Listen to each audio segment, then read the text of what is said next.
All right, welcome to the 10-minute trading room. This is how to trade in only 10 minutes a day and exactly how to take the guesswork out of trading and have a microphone that works. Thank you, Victor. All right, so this is our new outlier trading strategy. And this is something that I am super excited to partner with you and with the team at Outlier to bring you, because this is unbelievable. So I went through, like I said earlier, and really clicked through all the boxes, thinking about what I've been doing over the last few weeks, entry points, exit points, position sizing, etc. So I've codified it today, and we're going to go through it. Now, of course, if you or anyone else has questions, let me know. But it's really similar to what we were doing before, but with a few tweaks, right? So first, we need to grab the outlier data. So the way we do that is to get the list of or buy and sell signals on the outlier page, which I've already done that, and they are right here. So there's way more sell signals than buy signals in this market today. So I have the list right here, and you can see the sell signals. There's a lot more of them. Now, I went through and I dropped all of these into the outlier scanner, and just for the sake of brevity, I went through and marked the ones that don't have liquidity. So the orange ones do not have liquidity, but the yellow ones were showing that they were set up for entry. So let's just run that one more time on the yellow ones. Everything else was just a waste of time, so I didn't even bother sharing those with you. So that's these here, edit, paste special values. Take off the other ones real quick.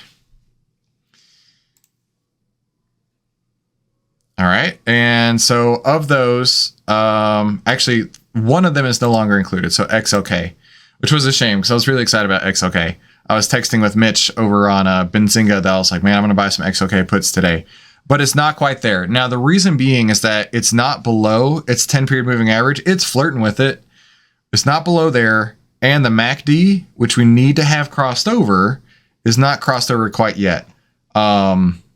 The reason that I want to make sure that the MACD's crossed over is because that's going to be one of our stop loss points. Is if MACD crosses back up, then we need to be sure that we get out, right? We need to keep our losses small. Now, what is MACD? MACD is the 12-period moving average subtracted from the 26-period moving average. And then that's the blue line, I believe. And then the signal line is the 9-period exponential moving average of that line. Okay, that's what it is. It's moving averages, really. At the end of the day, is all it is. So what we're trying to do is make sure that that price action indicator is showing the direction we need. Now, I'll put it to you this way. I am excited about this one, and I do want to trade this one. If we finish the program here and we're not in it, but by the end of the closing of today's market, it still sets up, I will text you on the Discord to let you know that it did set up, and I'm going to go ahead and put it on. It's very possible, because like I say, it's flirting with its 10-period right now, and it's flirting with the crossing over on the MACD, so it really is that close. But let's continue on. So we've taken the data out of the outlier, and we've dropped it into the relative strength scanner, which is making sure it's in the direction of the trend, making sure that it has relative strength, and that it has high trading volume. And anything that's not set up for entry, we've eliminated. Now, I'm taking that another step further, and I've already looked at the liquidity. So these ones here already have good liquidity. I know that for sure. Saves you a minute. You don't have to worry about it. Now, of course, we'll do this more together in the future, but I just really enjoy doing this, so I've already done it. Then a double back test, right? On this strategy, we're doing a double back test. Now, why? Let me show you why. So NLY was one that I traded not long ago, and it was set up on Outlier. But like from the moment I put it on, it just didn't work. And see, here's the sell signal that I took. And as you can see, it's just basically gone up since then. So I thought to myself, how could I figure out a way to make sure that I'm in the right direction with this, right? You can see it is under its 10. It did have the MACD cross down. It did have the sell signal here. And even if I took the trade, how could I get out sooner? So I did my strategy tester, which is basically just MACD and moving average together and saw that it had a negative 254%. And I was like, okay, clearly I would have never taken that trade if I had seen the backtest at negative 254. So a price action backtest didn't quite match the outlier backtest. And so that's why I did this. So that's why I put in here double backtest, because the TrendSpider backtest takes seconds. Let me show you how fast it can be. So pin is one on the list today, strategy test. Short, click run, positive 26. This is negative 3. Okay, so we're going to skip that one. I thought that had a positive value. So negative 26, 0.1, still positive. And GPK is up here, negative 22%. So really, we're down to pin and XLK. Those are the only two that are set up from this perspective. So we're down to just 2. So that was the TrendSpider backtest. And then I went through the outlier signals, and I just manually did it. So 5 out of 7 winners on here. And then pin had 3 out of 6 winners, but it has a positive expectancy, so that still looked good to me. So that was what I did on the double backtesting. And then the final step is just a quick double check. When I say a double check, a quick last final check, we're trying to make sure that the MACD is already crossed down. Trying to make sure that the outlier color has not been in the overbought or oversold category. So what does that look like? So let's go look at pin, and I'll show you what I mean. So we go up to here. We're going to click the other icon up here, which changes it to the color view. And then this shows that it is not oversold. What we want to see is, let me go back. We want to see it start in the green and move to the pink, right? That's the direction we want to see, which we're in the green right now, moving into the pink. Or if we're in the pink, selling it short, waiting for a darker pink. So that looks good there. And the opposite would be true if you're buying, right? If you're buying it, you want to buy it either in the pink or in the light green and let it go to a darker green. So that's what I mean by overbought or oversold.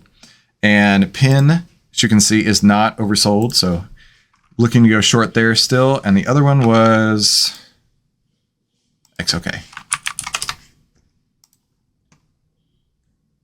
See what I mean? This has already given up like 40 cents since we've been talking.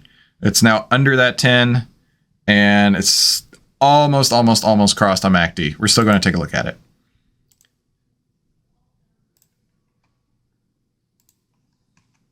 You can see here, this is definitely not oversold. In fact, I would call this overbought. Very deep in the greens. We want to see that turn around like this situation here, or like this situation here. So that is where we're at right now with pin and XLK. So those have had our final checks are passed on those. Now on the position sizing, I mentioned this yesterday. I really want to change it up slightly, moving it from a 2% to a 5% on the calculation here, with the knowledge that if we're looking for a 50% loss on the option contract, in reality, our whole balance should only be impacted by 2.5% or less. That's why I made that change, and this is the calculation to do so. Feel free to pause or come back to this later so you can get that information. A couple things here on the planned exit points. The MACD crossing back, or 2 times the ATR from entry, which coincides with this 2 times ATR value on the position sizing. Kind of clicks together there. Short exits will be when it hits this color code, which would put it into the oversold category, or if it goes back to green from pink. What do I mean by that? If it goes, let's see if there's an example. I'm trying to find one where it goes the other direction, right? So if we are short selling in the green, so let's do that. If we're short selling in the green, we want to go from green to pink or red, right? But if it goes from green to pink, back to green, right? Green to pink, back to green, and it still hasn't given us a sell signal, we got to get out early. That's what that means. And the same is true on the other side if we're going long.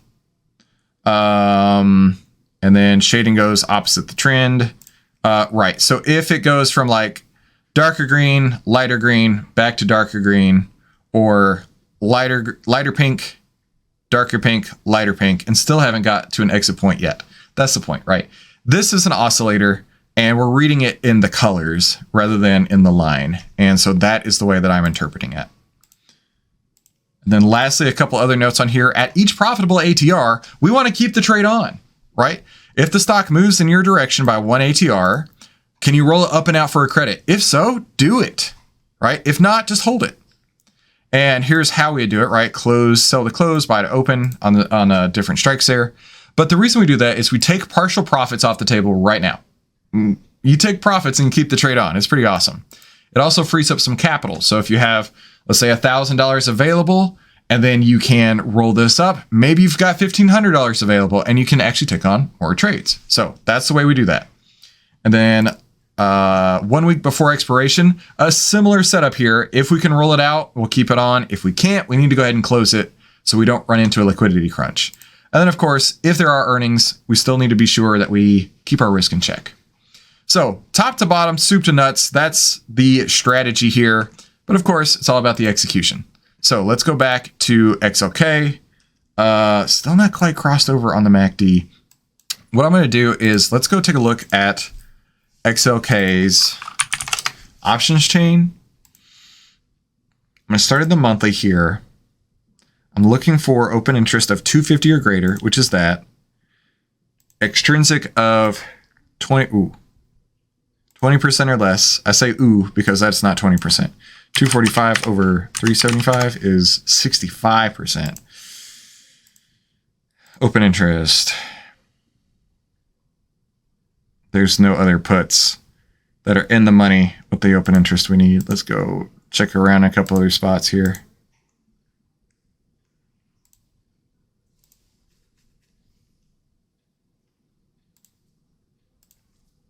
Okay, well, in that case, XLK is off the table. Why is XLK off the table?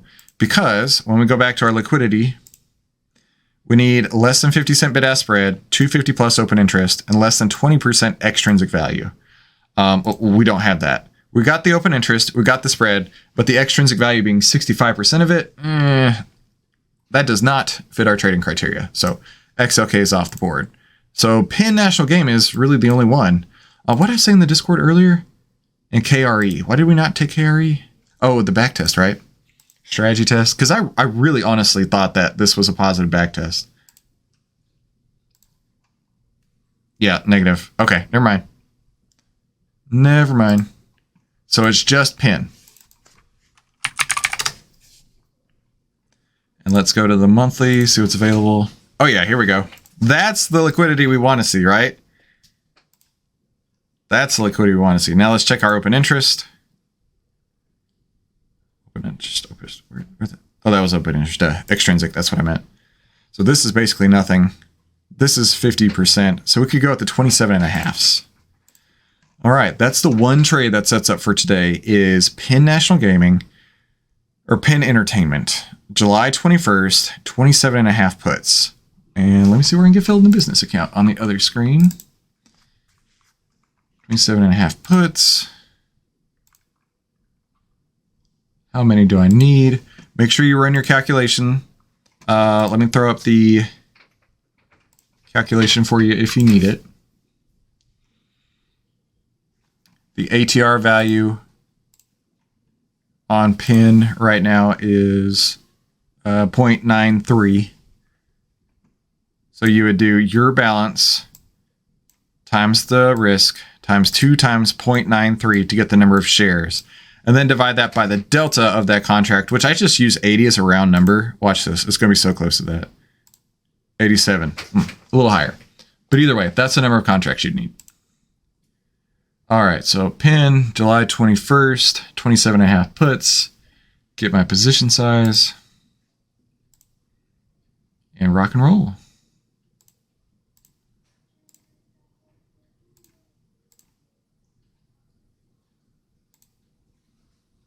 See if I can get 325. Pin, July 21st, 27.5 puts.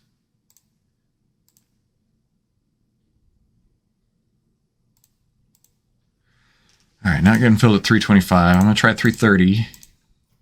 Filled. Fill price. 330. All right. Let me drop this in the Discord.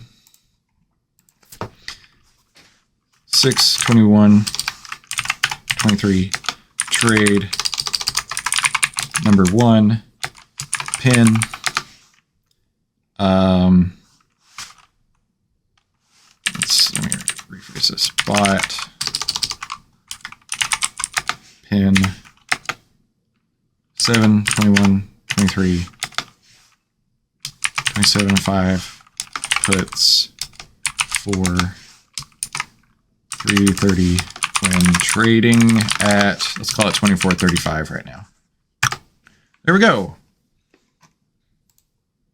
So that, hey Brian, good to see you, man. All right, so the one trade today we got on Brian is puts in pin entertainment. As you can see, the MACD's crossed down. So where are our, that's the word I'm trying to say. I'm from Texas. Where is our planned exit points? If the MACD crosses back over, or 2 times ATR from entry, or a short exit of the outlier data. That's what we're looking for. And until that happens, we need to be patient. There can be times where this can take days or weeks to play out. And we just got to be ready to take advantage of that as it happens. So that's going to be the only trade for the day. But real quick, before I do this, let me put on here where that is actually at. So 24.30, what did I say when we got in? 5. 24.35. Opening. 2 times the ATR value is 27 or 2.78 plus 24.35. 27.13. Brian, yeah, the Bears are rocking and rolling, dude.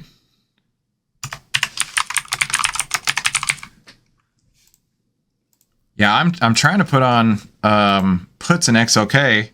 Oh, it's coming back. That's what we wanted to see. The price action's coming back. The MACD is like basically 0. It's under there, but the liquidity just wasn't there. Extrinsic. There's just so much extrinsic, right? What's that, 226 or 222 now? Divided by 395. 56%. It was 65 a minute ago. If for somehow this possibly comes back, and it may, I'll let you guys know in the Discord. But I am going to be watching it because I did want to put a trade on in that.